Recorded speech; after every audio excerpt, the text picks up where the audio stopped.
In a few weeks, it'll be happy birthday to me. But but why? Why happy? My body is old, losing its short-term memory, and if it don't hurt, it don't work. And I know my days are rapidly coming to a conclusion. So I look back now. My childhood life was like a theme park ride, full of sudden twists, screaming excitement, and unpredictable tantrums at any moment, especially when it's time to get off. My teenage life was like a Wi Fi connection, constantly fluctuating between strong and weak signals, with frequent disconnections from reality and perpetual demands for more bandwidth, also known as food, freedom, and phone charging. As a young adult, my life was like a Netflix series, constantly binge watching responsibilities, trying to navigate through awkward relationships, and repeatedly hitting the retry button on adulting. Middle age was like a smartphone battery, slowly draining, occasionally glitching, and desperately seeking a charger, also known as Diet Coke, a vacation, or a second chance at youth. For me now, life is like a comfortable pair of jeans, relaxed, worn in, and holding everything together, but with occasional flashes of I'm still cool and spontaneous cravings for nostalgia. Retirement life is like a never ending weekend. No alarm clocks, endless bike rides, and repeatedly asking myself, what day is it again? As a hospice patient facing death, it will be like the soft closing of a book, reflecting on the story, cherishing memories, and embracing the final chapter with peace and dignity. But who actually knows what comes next? Heaven? Hell? Valhalla? Reincarnated as an elephant? Quote, one of the main reasons that any religion or spiritual tradition exists is to reassure us about dying.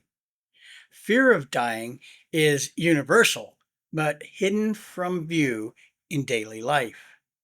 Religion and spirituality offer hope that this fear is baseless. Something happens after death. This is the primary message. And this something is good, or at least it's better than nothing. End quote. That's a quote by Deepak Chopra. When the physical body dies, the immaterial aspects of being human, mind, soul, memory, personality, thoughts and feelings, etc., they're extinguished at the same time. Is there proof, facts, data, information, and so on? People face death not only with fear, doubt, dread, and foreboding, but without a shred of empirical evidence about what happens after death. The religions only make suggestions, but call it proofs and facts. There is no proof. None. There is no proof, no data, no real information about what comes next. But I can offer an educated guess. What do you remember about before you were born? Your memory doesn't just say it's all blank, but rather you just didn't exist. The before has no meaning. Sure, history books tell us about wars, kings and queens, landings on the moon, and stuff that most people today were not existing at the time. But were kings Narmer, Gilgamesh, Huang Di, or Sargon actually real back then? Probably. just not you, nor me. What about the people that I knew or loved, but who have died? In my life, they existed, but now they no longer do.